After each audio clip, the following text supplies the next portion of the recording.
Vai entrar mais alguém ou são só eles? Vamos começando. Aí o pessoal vai entrando, eu vou ficando atento que eu vou colocando para dentro. Tá bom. Boa noite, gente. Tudo bem?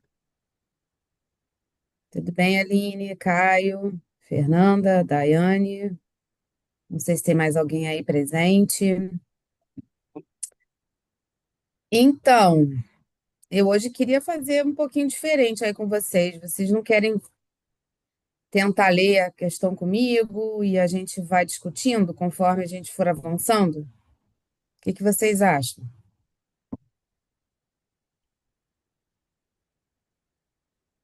A Daiane concordou aqui. Porque aí a gente vai lendo, vocês vão marcando o que vocês acham. Vocês estão me vendo? Sim, eu estou. Ah, então tá Sim, bom. sim. Aí vocês vão falando o que vocês acham que seria importante para responder a questão, porque aí acho que a coisa fica mais dinâmica. O que que vocês acham? Quem quer começar? Daiane. Foi a primeira que me respondeu. Oi, boa noite. Tá conseguindo me ouvir? Estou te ouvindo, tudo Sim. bem? Boa Tudo noite. bem. Peraí, doutora, deixa eu só tirar um negócio.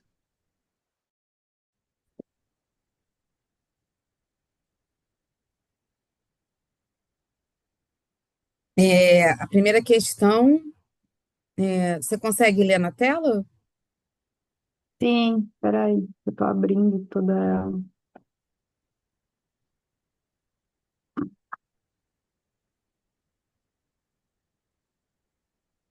Aí a gente pode fazer assim, olha, Daiane, você vai lendo, aí a gente vai lembrando da pediatria, né, qual é a idade do paciente que a gente está atendendo, faixa etária, né, o que nos for fornecido, o que você achou relevante, né, para discutir sobre a questão e a gente chegar na resposta certa. Pode ser? Pode ser. Então, a hora que você quiser começar, você me fala.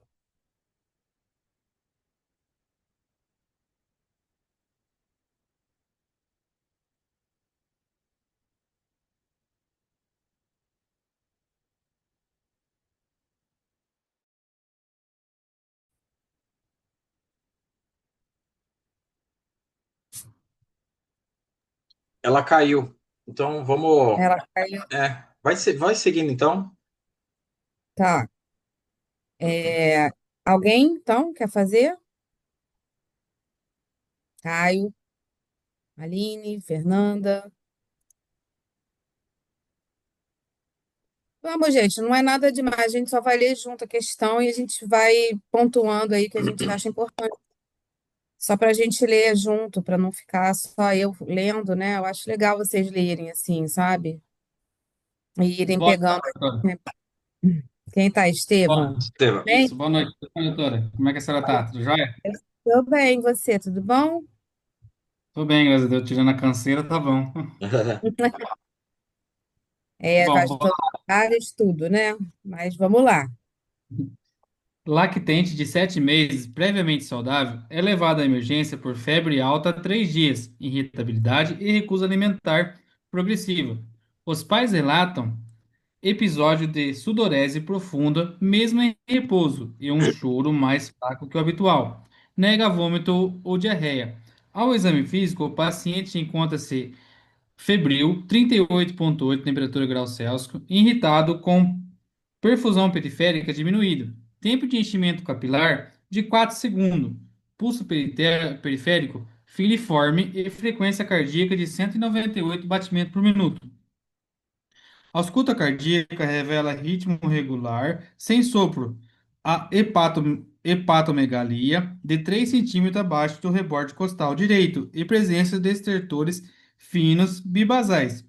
Saturação de oxigênio em ar ambiente de 98, pressão arterial de 78 por 40 milímetros de mercúrio. O raio-x de tórax mostra aumento da área cardíaca e congestão pulmonar leve. O Tutoriais evidenciam discreta elevação de transaminase e troponina T aumentada. Com base nesse quadro clínico e nos dados complementares, qual é a conduta imediata mais apropriada para esse paciente? Letra A. Reposição volêmica com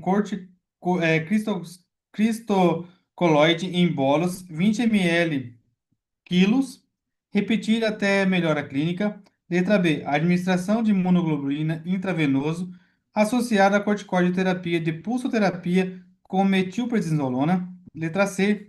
Internação em unidade de terapia de intensiva com suporte inotrópico e monitorização hemodinâmica. Letra D. Início imediato de antibiótico viral empírico para cobertura de infecção grave. Nessa daí, doutor, eu fui de C. Muito bem, você acertou. Mas vamos lá, então vamos ler. Primeiro, o que que te chamou a atenção e que te levou a pensar que a resposta correta seria a letra C? Então, doutor, a letra A eu descartei porque eu vi assim, ele tá com área cardíaca aumentada e congestão pulmonar. Eu falei assim, opa, alguma coisa está nesse coração que tá me levando a essa daí, né? Falei, se eu fizer a letra A, eu vou encharcar ainda mais o paciente. Muito bem. Tá. Aí eu descartei essa daí. Eu falei, pode administração de imunoglobulina intravenosa, não relatou nada na questão de cúmbio indireto, fator RH, todas essas coisas que poderia estar relacionando, né? Uhum. Eu descartei essa aí. Aí eu fiquei entre C e D. Aí a D eu descartei assim, porque ele me falou empírico, né? Eu falei, opa, empírico, eu tenho que saber a causa para eu poder não dar empiricamente ainda antiviral e antibiótico. E eu Bem, descartei por esse método. muito bem. E vou te dizer que você fez a outra aula comigo e você está conseguindo interpretar as questões agora muito bem, prestando atenção nessas palavras, né? Empírico, amplo espectro, imediato, né? Lembra que a gente sempre fala, olha, gente, preste atenção, porque isso pode ser entre você decidir a certa e a errada.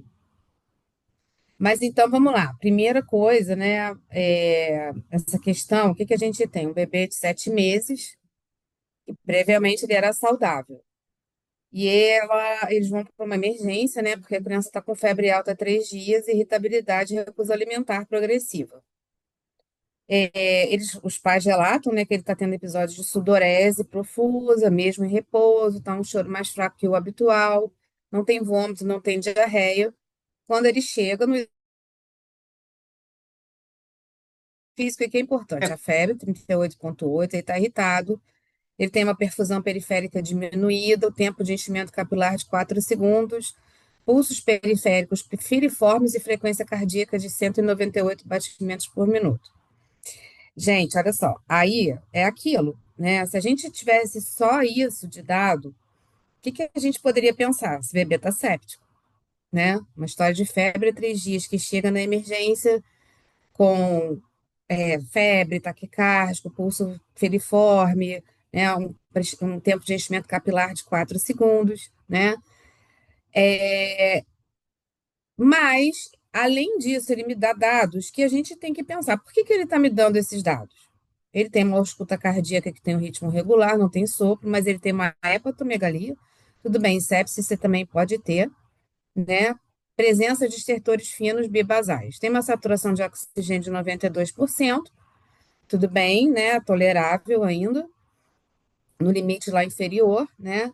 Tem uma pressão arterial normal para a faixa etária dele, então ele não é um bebê hipotenso. Agora, uma coisa que foi muito importante, né, que o Estevão falou, é que ele me deu um exame, né, um exame complementar.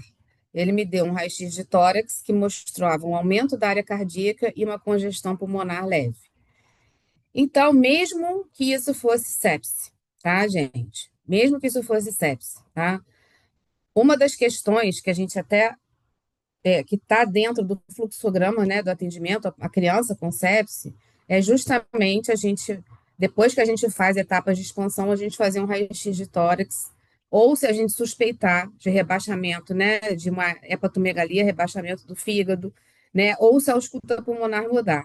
Isso aí já mostra para mim que ele já não tem um coração que que está bombando ali direito, tá?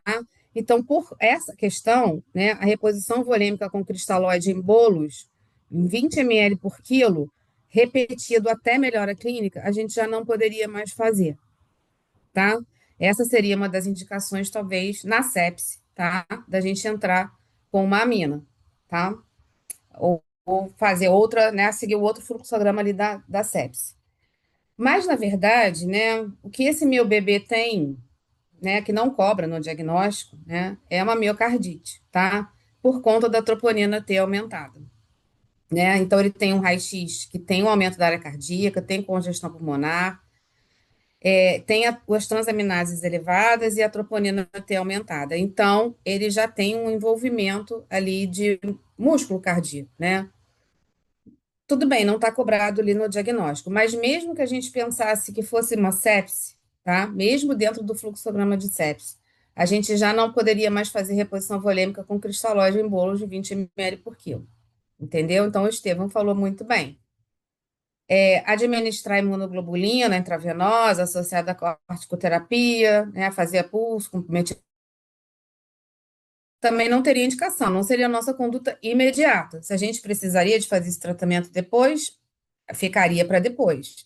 Agora, no momento, né, dentro das opções que a gente tem, é internar numa unidade de terapia intensiva com suporte inotrópico e monitorização hemodinâmica, tá? Então, e o início imediato do antibiótico de amplo espectro, né? Quem pensou em sepse, tudo bem, mas o antiviral empírico, né? Isso aí foi o que excluiria essa questão, essa assertiva, né? Não seria correta, tá? O que mais que a gente pode falar dessa questão? Alguém quer perguntar alguma coisa?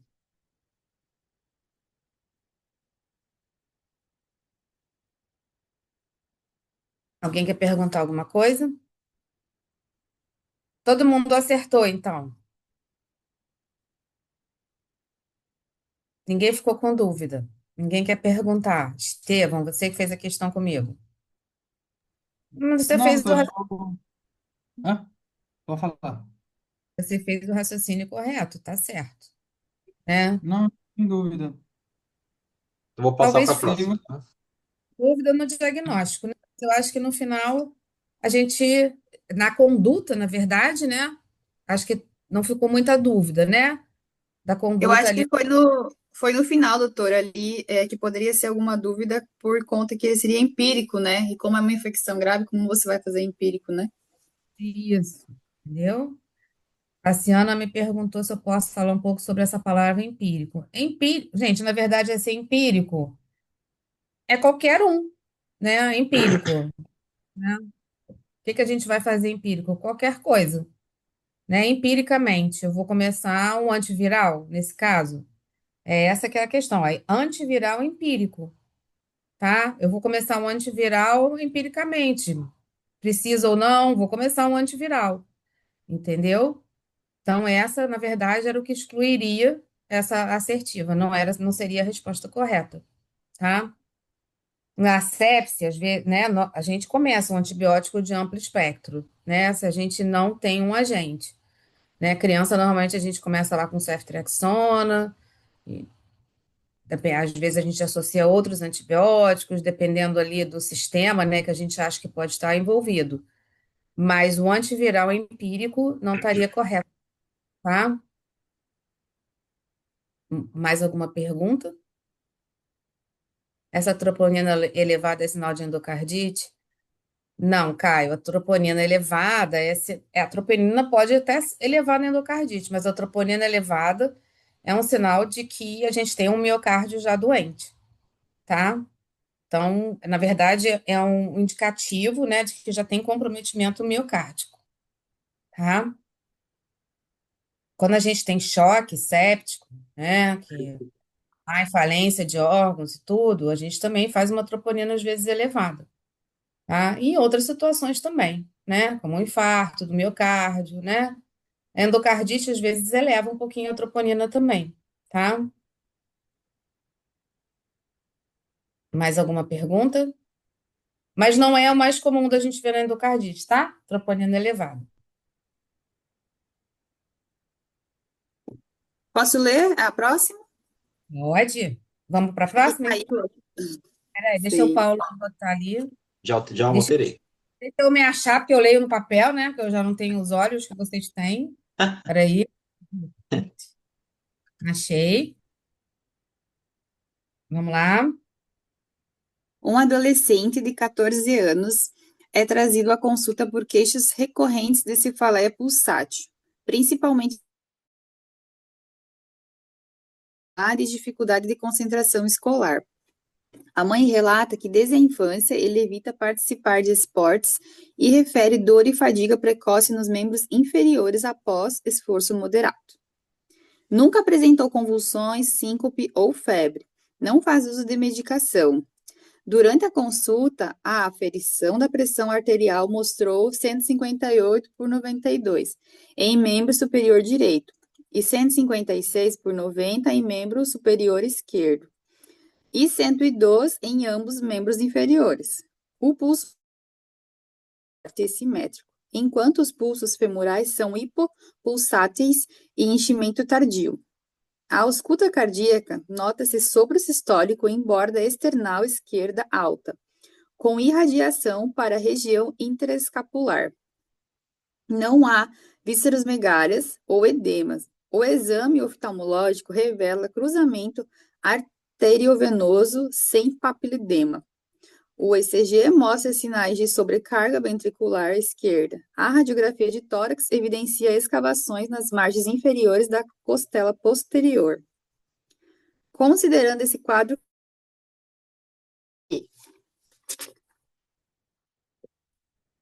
o tratamento definitivo consiste na utilização de antihipertensivos vasodilatadores com reavaliação anual da função cardíaca e pressão arterial. B. O diagnóstico é confirmado apenas com arteriografia abdominal, que permite visualizar os estreitamentos arteriais e definir a abordagem terapêutica. C. O gradiente pressórico entre membros superiores e inferiores, além de alterações radiográficas, sustenta o diagnóstico de coarcografia ventricular esquerda no ECG, exclui a necessidade de correção cirúrgica em pacientes assintomáticos.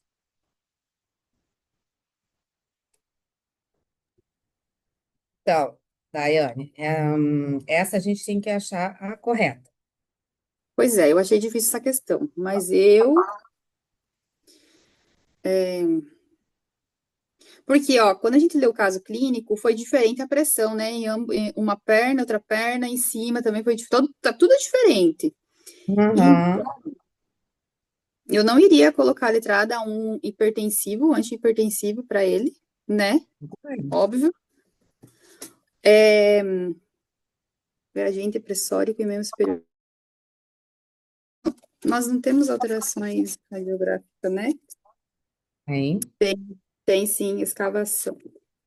Olha, doutora, eu não sei, né? Mas eu fiquei entre B e C. A D eu não coloquei a D, sabe? Eu excluí a D, porque não achei uma hipertrofia ventricular, entendeu? Tá. E aí eu coloquei letra B.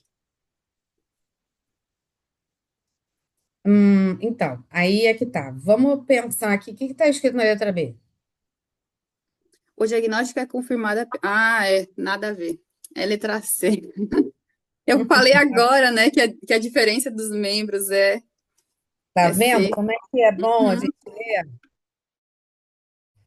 É isso, sim. tá? Então, a gente está realmente frente a uma criança que tem um quadro de uma coarctação da aorta, né? É um adolescente, né, de 14 anos. Ele vem, na verdade, por uma consulta, né, com a queixa principal era cefaleia, né? Principalmente no final do dia.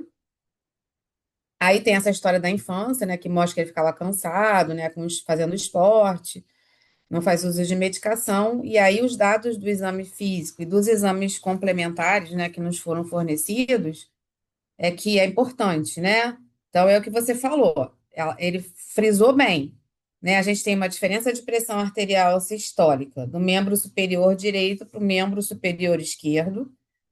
a pressão arterial sistólica no membro superior esquerdo e a diastólica também um pouco menor, né? E no membro inferior de ambos é muita diferença, né? A gente parte de 158 de sistólica para 100 de sistólica e de 92 de diastólica para 70 de diastólica, né? Ele tem o pulso radial normal, né? Então, os pulsos radiais, né, nos membros superiores são normais, mas os femorais, né, os dos membros inferiores, né, são hipopulsáveis. Então, ele tem, assim, os pulsos são menos sensíveis, né? Quando a gente examina, a gente não sente aquela pulsação tão forte ali no pulso femoral, que é um pulso que a gente sente bastante, né, quando a gente faz o exame físico. E tem um enchimento tardio. Tem um sopro sistólico na ausculta pulmonar, tá? Aí fala a característica do sopro, que irradia para irradiar, né, para a região interescapular, não tem hepatosplenomegalia, não tem edemas, né? Não tem edema de membros inferiores.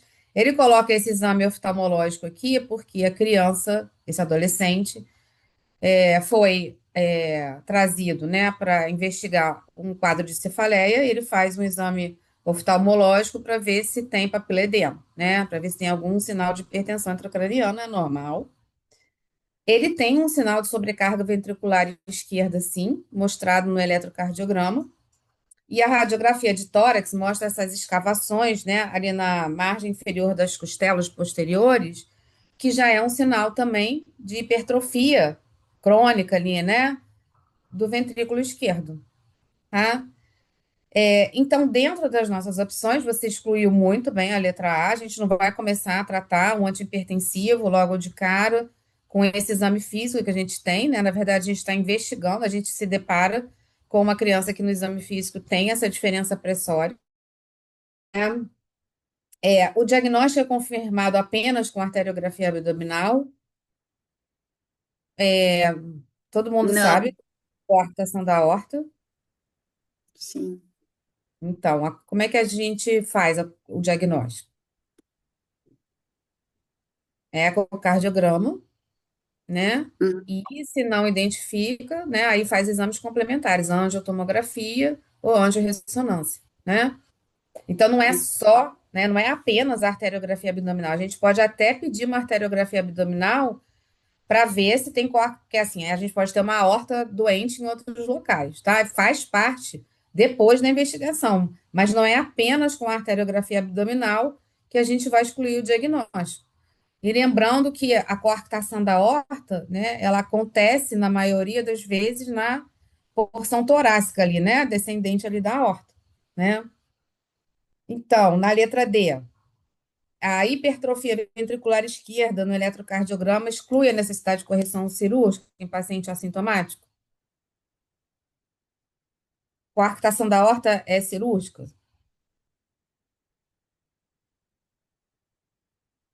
A maioria das vezes né? Então, ainda mais se ela tem uma hipertrofia ventricular esquerda, já tem sinais de sobrecarga, né? Então, a gente, a maioria das vezes, ou faz dependendo da idade, aí a correção pode ser no período ali neonatal cirúrgica mesmo, né? Assim, torácica, né? Abre aqui do lado para corrigir. Outros, dependendo de onde é a coarctação, pode colocar um stent, pode fazer percutânea ali, né? Com cateterismo. Então, a maioria das vezes é cirúrgica.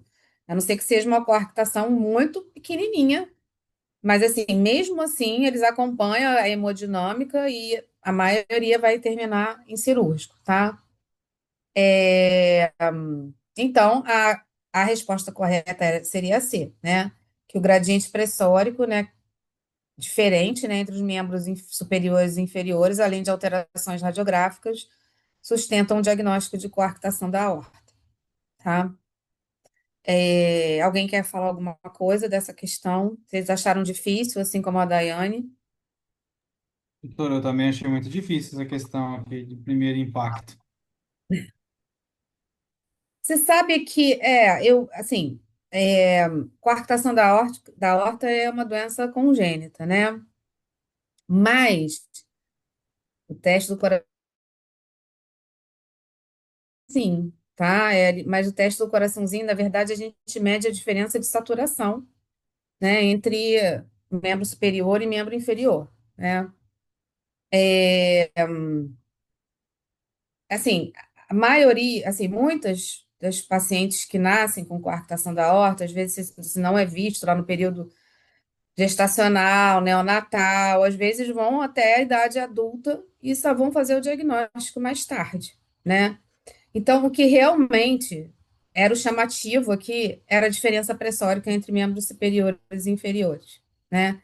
Isso é um Sim, sinal muito patognomônico de coarctação da aorta, tá? É óbvio que, assim, né, foi uma questão florida, com vários dados, né? Mas se a gente prestasse atenção, né, assim, é o que eu falo, a mensagem principal ali, e é o que a gente tem que pensar quando a gente está fazendo prova, né, é por que que ele está me dando, né, porque normalmente quando a gente pega a questão de prova, o que que eles fazem? Ou o paciente é normotenso, ou te dá a aferição só de porque a pressão arterial era 100 100 por 50, né, agora, por que é que ele está me dando essa diferença de pressão arterial de membro superior direito, membro inferior esquerdo, e para os membros inferiores, né? Isso é um sinal patológico de coartação mesmo, é uma coisa que a gente tem que pensar, tá?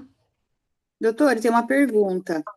Fala, né? Poderia, tipo assim, tem algumas horas que pode refazer novamente a avaliação da pressão antes de chegar nesse diagnóstico? Falando na nossa vida, Tipo, realizaria novamente, porque como deu essa diferença, né? Igual eu falei, que achei um pouco difícil, sim. Mas aí, lendo ela novamente, juntamente com a senhora, deu para entender o porquê, sabe? Só que eu queria saber se acaso a gente fizesse novamente o gradiente pressórico, se teria alguma diferença, sabe? Se, que nem fez por exemplo, repete novamente? olha, normalmente, Daiane, se fosse uma criança pequena, a gente até poderia aferir novamente. Mas nesse caso, que é um adolescente, né, que já está vindo, né, por uma queixa já recorrente de cefaleia, né? E a gente encontra essa diferença de pressão arterial e não é uma diferença não significativa. Você pode até aferir duas vezes na sua consulta, é isso que você está me perguntando? Você É afere, isso, porque é, é isso, isso você porque eu fiz afere uma a prova. pressão e aí depois de 30 minutos você pode aferir novamente. Isso não tem problema, porque o paciente não está morrendo, ele está ali para fazer uma investigação, né? Não tem problema, você poderia fazer aferir de novo a pressão arterial, não tem problema nenhum, tá? Uhum, Mas, vou te falar outra coisa. Se você pegasse uma uhum. questão dessa na prova prática, dependendo do que você tivesse lá que pontuar de tarefa, não fica perdendo tempo. Você fala, mas não fica fazendo técnica de ficar aferindo toda hora, não, tá? Tá, eu perguntei porque eu fiz uma prova e tinha essa refazer novamente, sabe? Depois de 30 Sim, minutos, só que era uma criança um pouco menor. Daí teria que fazer sim novamente. sim. Tá, Quando a criança é entendi. menor, o que que acontece? Quando a criança é pequena, porque para você aferir pressão arterial, né, aquela coisa, a pessoa não pode ter feito exercício na última hora, tem que estar tranquila, tem que sentar, né, sentada na cadeira, pés no chão, né, relaxar, né? Criança normalmente, né, ainda mais os pequenos vão estar agitados, né? Então você tem que realmente aferir em dois momentos, caso você, na sua primeira aferição, encontre uma pressão elevada, né, para a idade, entendeu? Sim, Eu não sei entendi. qual Muito foi a obrigada. questão que você fez, né? Mas essa seria a explicação, Uhum, tá? obrigada. Mais alguém quer perguntar alguma coisa? Meninos? Não? Vocês acharam difícil, porque talvez vocês não estejam familiarizados com essa patologia. Mas o que a gente tem que pensar é que, por exclusão, vocês acham que seria difícil chegar na resposta certa da questão? Estevão, você que gosta de falar.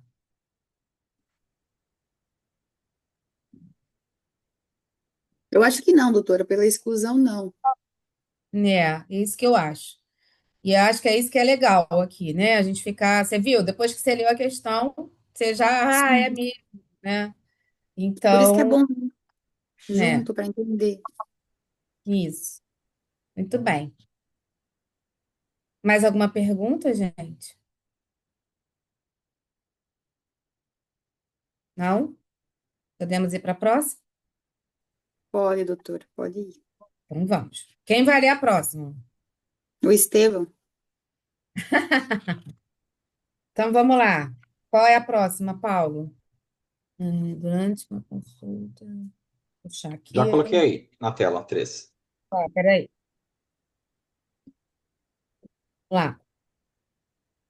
Então vai, Durante uma Estevam. consulta de, durante uma consulta de pericultura na unidade básica de saúde, uma criança de 18 meses é trazido pela mãe, que relata que o menino teve uma recusa ao comer alimento sólido,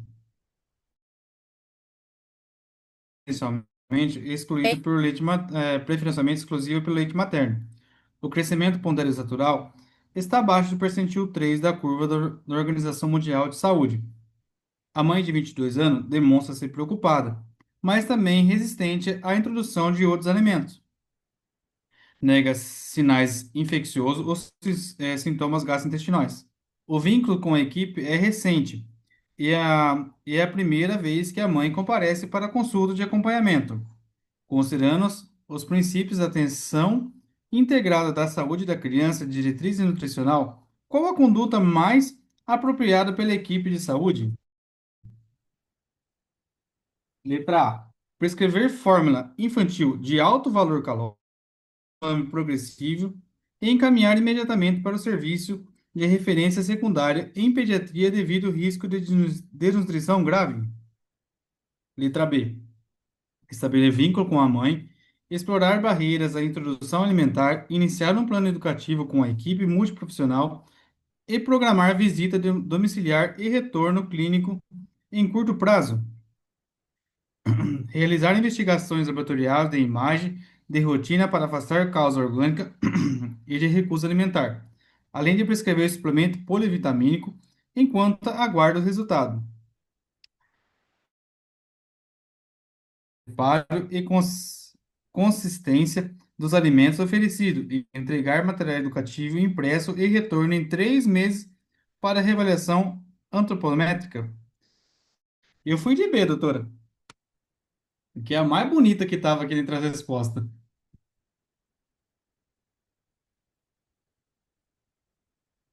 Tá mudo.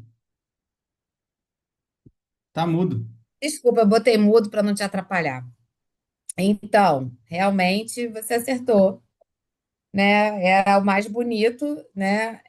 Acho que muitos de vocês aqui já trabalham, né, em atenção básica de saúde, e já aprenderam, né, a ter esse vínculo, né, com a família, com a mãe, né? Então, essa era a resposta certa mesmo. Mas vocês acham, você falou assim, essa era a mais bonita, mas você acha que essa não era a mais correta? Não, essa aqui é a mais correta que eu achei. Dentre as outras quatro, né?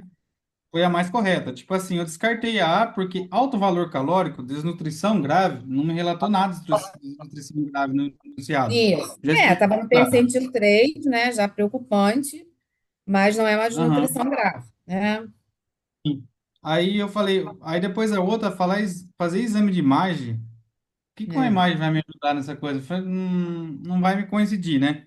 Não vai ser benéfico. Sem a Aí gente a fazer a outra, primeira abordagem, né, com a mãe, sem a gente aham. tentar entender o que está acontecendo, né? Na verdade, é, isso provavelmente é ali alguma coisa que a gente tem que olhar 22 anos, né? Então, realmente não cabe ainda a gente pedir nenhum exame laboratorial, nem de imagem, né? Exame complementar, pensando em causa orgânica, né?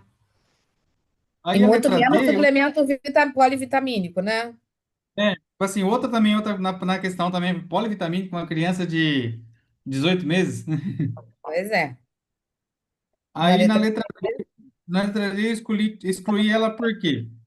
É, 3 meses, longo, falei, 3 meses é um longo prazo para poder avaliar essa criança. Tem que avaliar ela mais antes, né? Geralmente, com 18 meses, você vai fazer acompanhamento até 2 anos, se não me engano, mensal, né?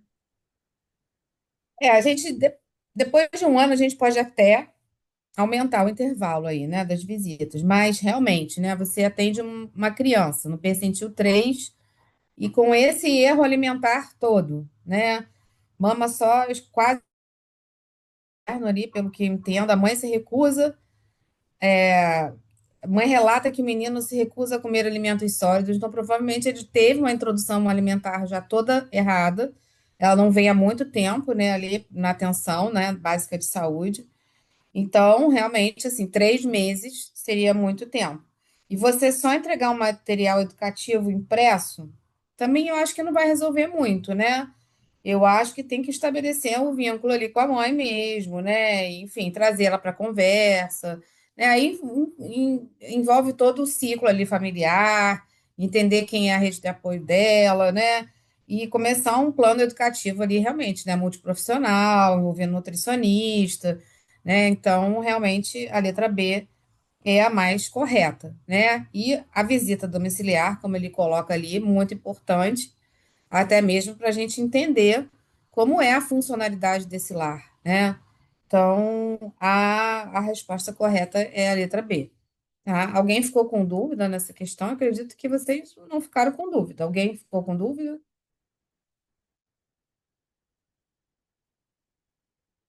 Daiane falou não. Acho que todo mundo acertou essa, né? Que está aqui comigo, pelo menos.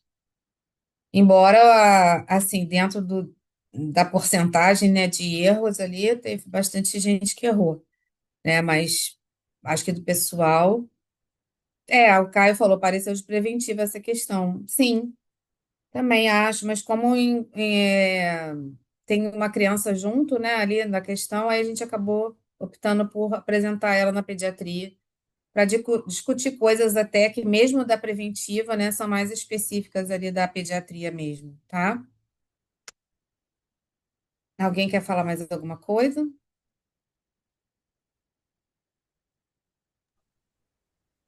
Todo mundo tá ok com essa questão, né? Essa acho que foi boa, né? Então, quem vai ler a próxima? Daiane? Tayane lê agora. É? Leio. Uhum. Peraí, calma Meni- aí, deixa eu pensar. Peraí. Não. É que eu tenho vários papéis aqui que eu imprimi hoje isso. Peraí. Ahn, tá, pode ler. Já achei aqui. Essa é do INEP. Menino de 6 anos está Ah, internado. você já fez essa questão? Fiz não. Então vai. Menino de 6 anos está internado e em tratamento da leucemia linfoblástica aguda. Tem Uhum. indicação de transplante de células troncos hematopoéticas, transplante de medula óssea. Ele tem transplante das duas coisas. Com relação a essa modalidade de tratamento, assinale a alternativa correta. A. O encaminhamento desse paciente para o centro de referência para transplante de medula óssea deve ser realizado o quanto antes. B. A inscrição do paciente em centro de referência para transplante de medula óssea deve ser realizada tão logo seja detectada falha na terapia de indução. C. O exame de compatibilidade em todos os familiares de primeiro grau deve ser realizado antes da inscrição em centro de referência para transplante de medula óssea. E D, o encaminhamento desse paciente para o centro de referências para transplante de medula óssea deve ser realizado somente após a alta hospitalar via ambulatório. Então, eu não tinha respondido essa não, mas eu vou te Não, falar o que eu acho. não me fala. Eu também Ele não respondi. precisa, Vai. ele precisa de 2 transplantes, né? Ele tá em, Não, não, perdão. Ele está em tratamento de leucemia, né? E tem isso, indicação de transplante. isso. Então, eu acho que, não sei, né, doutora, mas eu acho que o exame de compatibilidade dos familiares do primeiro grau deve ser realizado antes da inscrição em centro de referência. Eu acho, eu não sei, chutaria C. Mas por que que você achou que as outras estavam erradas? eu não sei essa questão, na verdade. Não sabe? Eu coloquei C de Cristo. Vamos lá. Primeiro, assim, a gente não tinha muito dado no enunciado, realmente é uma questão do INEP. É porque está escrito lá em cima, né? Eu falei, como é que você sabe? Está escrito. Então, é uma criança de 6 anos que já tem um diagnóstico, né, de leucemia linfoblástica aguda, né, LLA, que já tem indicação de transplante de células troncos hematopoióticas, ou seja, ele tem indicação de transplante de medula óssea. Com relação a essa modalidade de tratamento, assinar a alternativa correta. Primeira, letra A, o encaminhamento desse paciente para o centro de referência para transplante de medula óssea deve ser realizado quanto antes? Vocês acham que essa estaria correta? Vamos interpretando. O que vocês acham? Eu acho que não. Não, né? Ele está lá tratando, ele já tem indicação, na verdade, né, de transplante, e ele vai ficar internado, né? E eles vão fazer todo o rastreio lá com a criança internada. Hum, A inscrição do paciente em centro de referência para transplante de medula óssea deve ser realizada tão logo seja detectada falha na terapia de indução? O que vocês acham? Essa daí, a letra B, doutora, eu fiquei entre dúvida entre a B e a C, né? Eu acabei marcando a C. Até no dia da prova também, eu fiquei nessa dúvida nessa daí. A letra B, eu tinha marcado na coisa, mas depois eu parei e prestei atenção. Falei, não, é a letra C mesmo. Porque você não vai esperar dar falha para encaminhar esse cara para o transplante. Não, você vai esperar sim. Ah, tá? depois encaminha. Olha só, gente, faz o diagnóstico e aí você começa a indução do tratamento, né? A indução do tratamento é o início do tratamento, né? É aquele tratamento mais agressivo, né? Com aquelas drogas todas, quimioterápicas, não, não, não. Se existe uma falha na indução do tratamento, que dura ali 1, 2 meses, aí com certeza essa criança deve ter uma leucemia grave e a gente já lista ela para transplante, entendeu? Ó, a gente tem a fase de indução, que é o início. A gente tem a fase de consolidação, né? Que depois que passa da fase de indução, faz lá outra punção de medula, né? Punção lombar, não, faz a análise, vê que não tem mais célula, elas ainda existem em algum lugar. Mas na fase de indução, você já tem que ter, tipo, não encontrar hemograma melhor, né? Não ver mais aquelas células ali circulando no sangue, tá?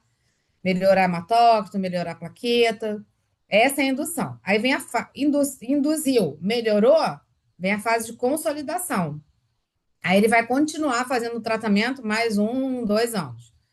Melhorou, na fase de consolidação, a gente considera que ele entra em fase de remissão, entendeu? Então, a fase de indução é a fase inicial, tá? Se ele não responde ao tratamento na fase de indução, aí a gente já lista ele para transplante, entenderam? O exame, essa Ah, letra C, olha só, essa letra C, o que que não é correto? O exame de compatibilidade em todos os familiares de primeiro grau deve ser realizado antes da inscrição em centro de referência? Não, tá? Você vai inscrever o seu paciente lá no centro de referência de transplante, e aí os pacientes, assim, primeiros familiares, né, de primeiro grau, irmãos, vão ser os que vão ser triados primeiro, se eles não encontrarem doadores compatíveis ali dentro dos familiares, eles vão abrir para o banco de medula óssea, entenderam? Mas primeiro você inscreve o paciente, tá? E o encaminhamento, letra D, o encaminhamento desse paciente para o centro de referência de transplante,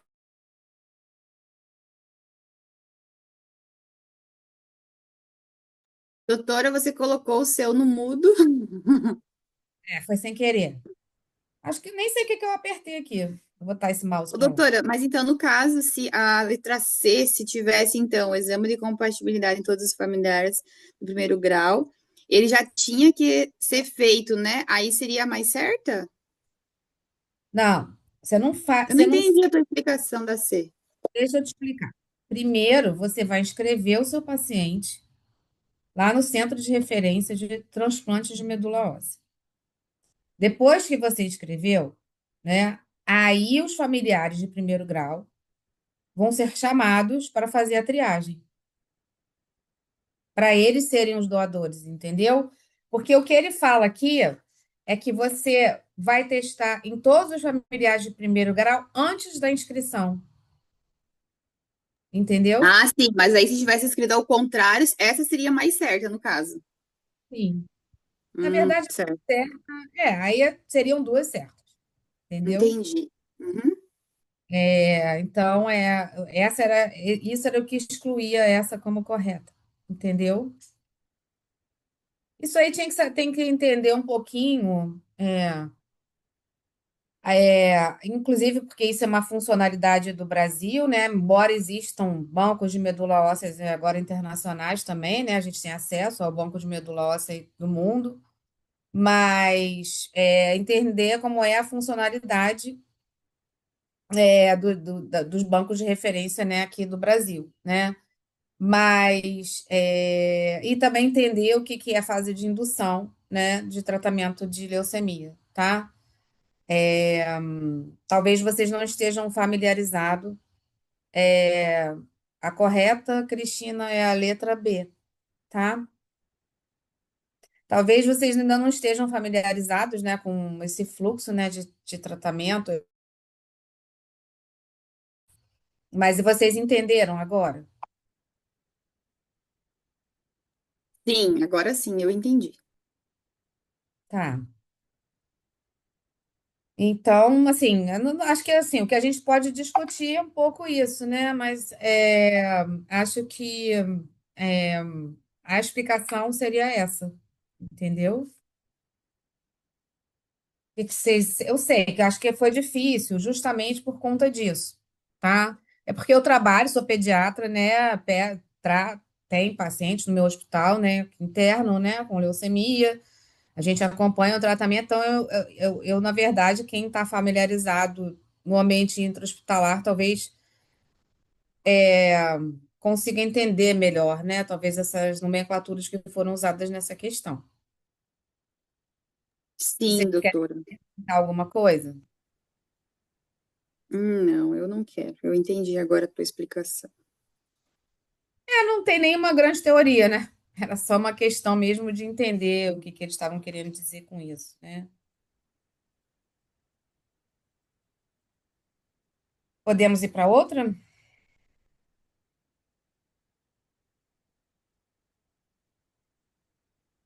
Já alterei. É, Quem vai ler essa? O Era deixar Estevam, Eita, pede para os meninos, os INEP outros. mandando ver aí hoje na nossa aula. Vai, lê aí, Estevam, que eu nem achei aqui, mas depois eu procuro. Eu vou tentar ler com você. Vai. É, o menino de 7 anos é levado à unidade de pronto-socorro de atendimento com dor abdominal intensa e febre intermitente nos últimos 3 dias. Segundo o relato da mãe, ele apresentou um quadro gripal há cerca de uma semana.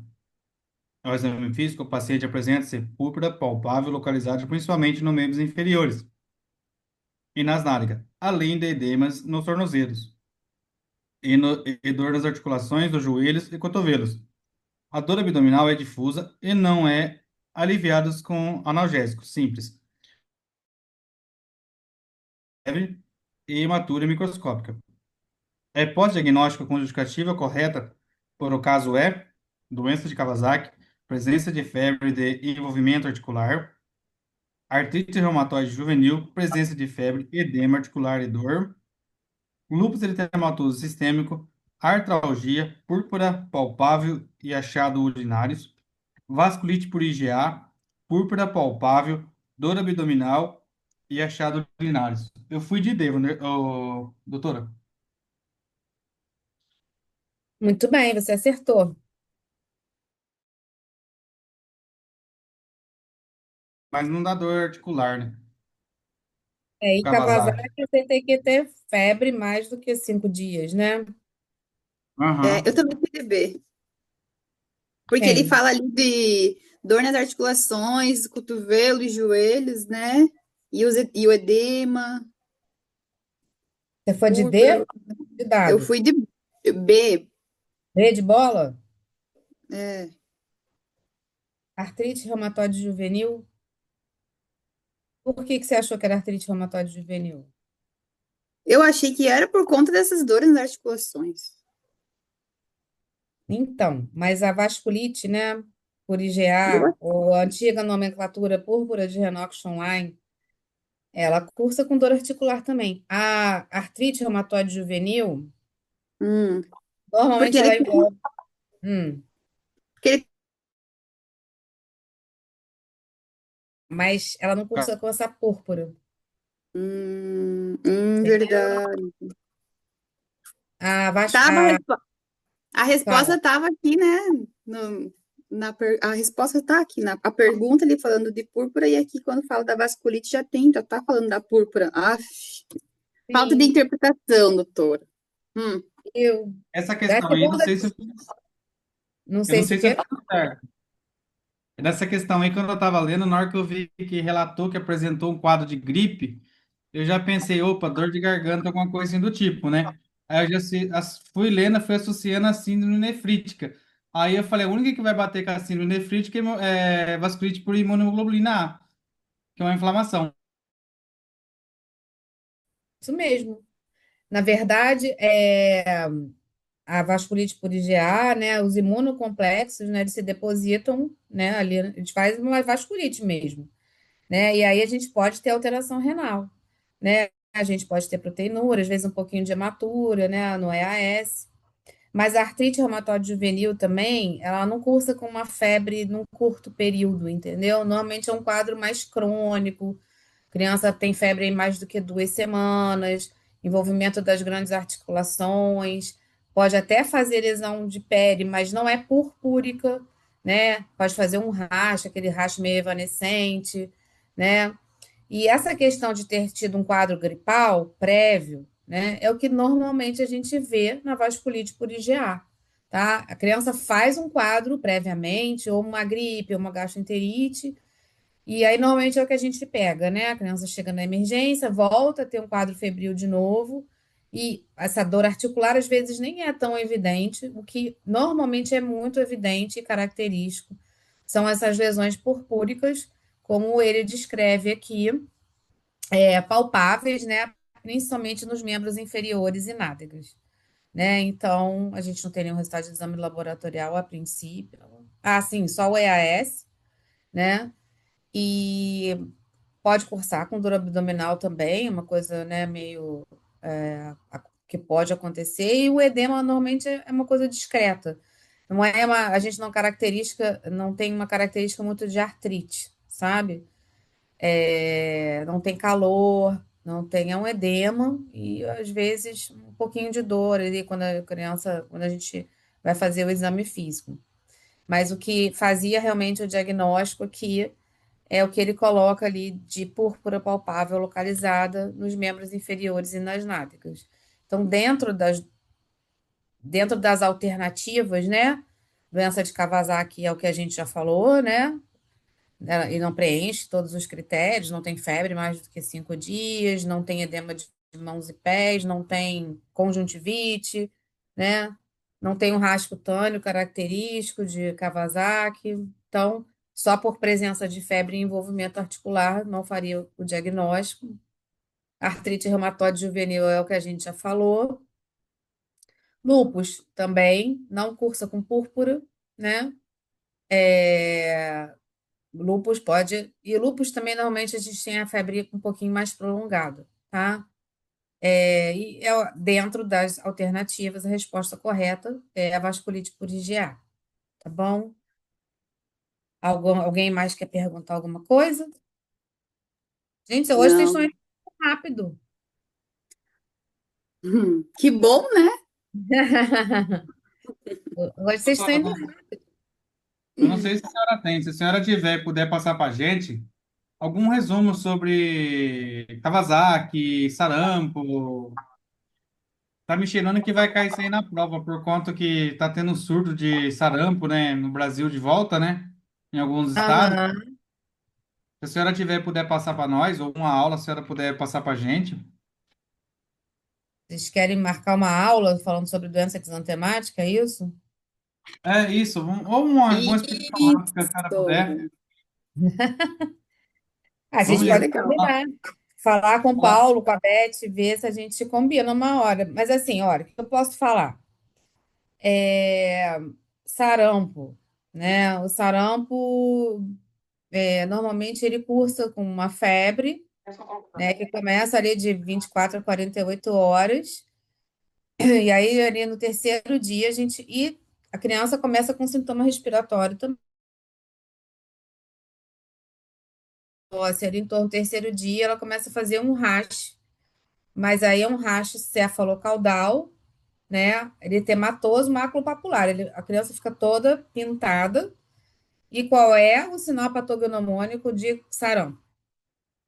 mancha de Copland? Manchas de Koplik, né? Então, isso normalmente eles botam na prova, né? Ou então, lesões esbranquiçadas em mucosa jugal, se eles não quiserem botar o nome, né? É, quais são as complicações do sarampo? Que a gente tem que se preocupar. Passou de 5 dias de febre, a criança ainda continua fazendo febre. Passou de 5 dias de doença, a criança ainda continua fazendo febre. Será que minha doença pode estar complicando? Olha, tá na ponta da língua, mas não lembro o nome, doutora. Eu sei que a Kawasaki você faz, tem que fazer ecocardiograma, né? Pneumonia, não é? Isso, Pneumonia, pneumonia e... otite, pneumonia, né? Meningoencefalite por sarampo, né? São complicações que a gente tem que pensar, tá? É, Tem algum tratamento para o sarampo? O sarampo é sintomático, né? E vitamina A, né? Vitamina A? Isso, tá? Sintomáticos, né? Hidratação e vitamina A. Que mais? E aí, o que que a gente faz com os contactantes? O contactante tem que acompanhar também, fazer o teste? Eu não sei, doutora, os contactantes. Primeira coisa, é uma doença de notificação compulsória, né? Eu nunca esqueci isso, né? E os Faz contactantes, vacinação de bloqueio? bloqueio vacinal, isso mesmo, tá? Então a gente notifica, né, o caso e aí eles vão chamar, olhar a caderneta de vacina. Normalmente os adultos, né, vão receber a segunda dose, ver se as crianças estão com vacinação completa, né? Então, doença de notificação compulsória, né? Bloqueio vacinal. É, Eu ia perguntar uma outra coisa que às vezes também cai na prova. É, Bloqueio vacinal, vitamina A, as complicações do sarampo. Deixa eu pensar o que mais. Vou ir pensando aqui. Kawasaki. Primeiro, a gente tem que lembrar que se eles forem cobrar Kawasaki numa prova, né, eles vão botar um quadro que faça a gente pensar em Kawasaki. Então, quais são os critérios para fechar diagnóstico de Kawasaki? Tem aquelas manchas que dá no braço e no... Primeira coisa, febre mais que 5 dias, né? O que mais? Língua em framboesa. Língua infraboesa, tá?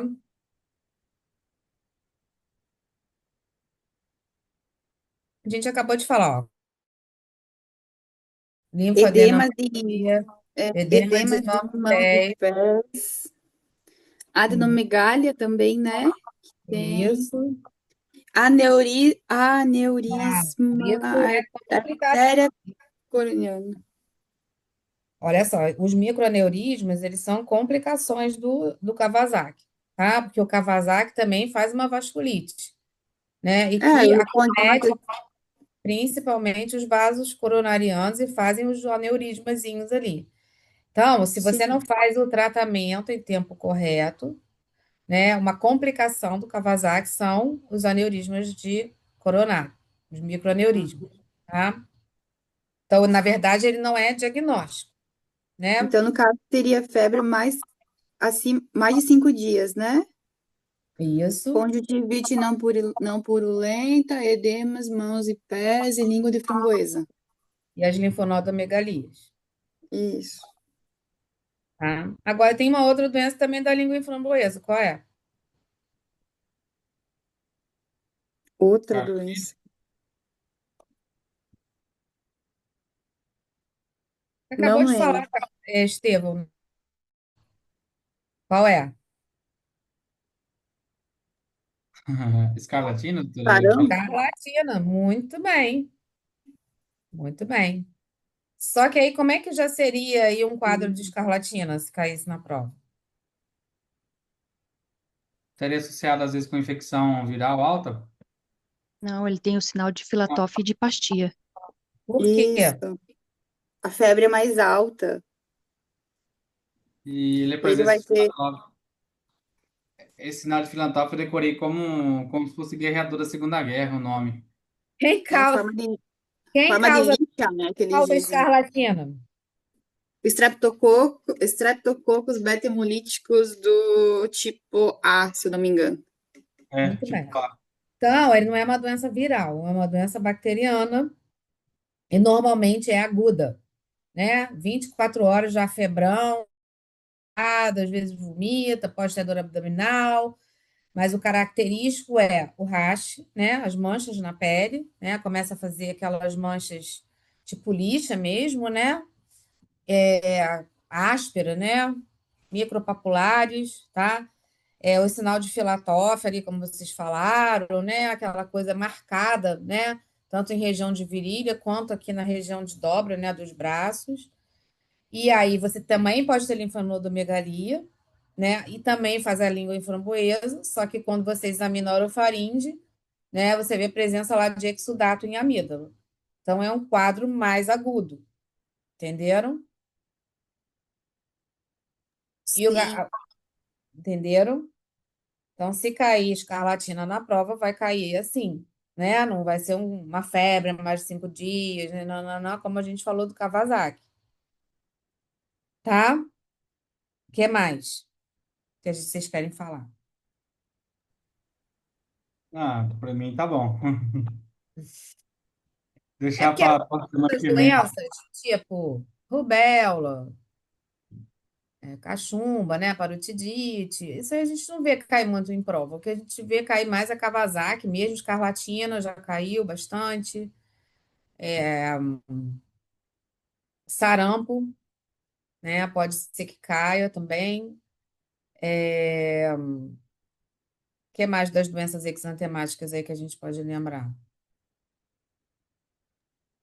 Doença do mão, pé e A boca, varicela, que o Estevão falou da varicela, A que ela pode, varicela. pode ter ou não pode ter febre, né? Que eles colocam lá que pode ser é, mácula, pápula, vesícula, crostas, Ah, essas coisas. não, não, peraí.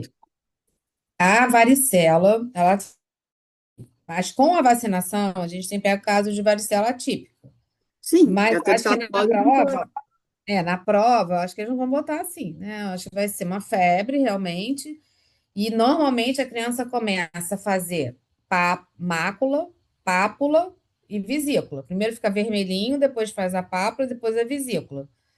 Só que assim, para você fazer o diagnóstico de varicela, você tem que encontrar no seu exame físico a lesão nos 3 estágios, tá? Porque a lesão da varicela, ela pode confundir com mão, pé, boca, por exemplo, logo no início, entendeu? Então, para o diagnóstico de varicela, você tem que encontrar lesões pápula, vesícula e crosta. Esqueci de falar crosta, gente, desculpa. A crosta é o mais importante. Pápula, vesícula e crosta. Então, o mais importante é pápula, vesícula e crostas. Máculas não? Mácula é quando fica só vermelhinho. É a Tá, pápula, então quando dá já o altinho, a vesícula com a bolinha da água, e a crosta, quando a bolinha d'água rompe, né? E já fica aquela cicatriz. Então, você tem que encontrar lesões de pele nos 3 estágios, entendeu? Sim, E tem entendi. febre. Normalmente o pródromo é febre, pelo menos nas 24 horas antes de abrir o quadro, né? Tá bom. E quando que a criança está liberada para ter contato com outras pessoas, né? Quanto tempo ela tem que ficar em isolamento? É o pós-cessamento da febre, né? Não, Não, ou 5 dias.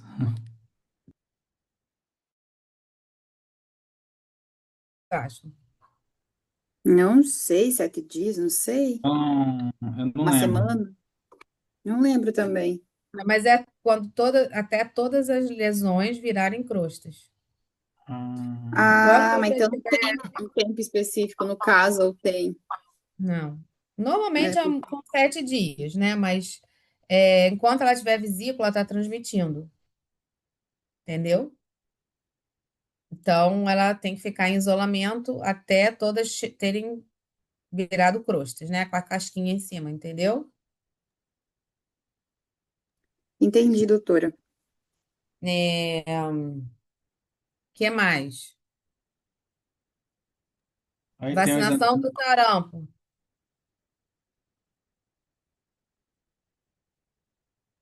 Agora, né? Como a gente está tendo esse surto aí em alguns lugares, né? Voltou a ter a dose zero, né?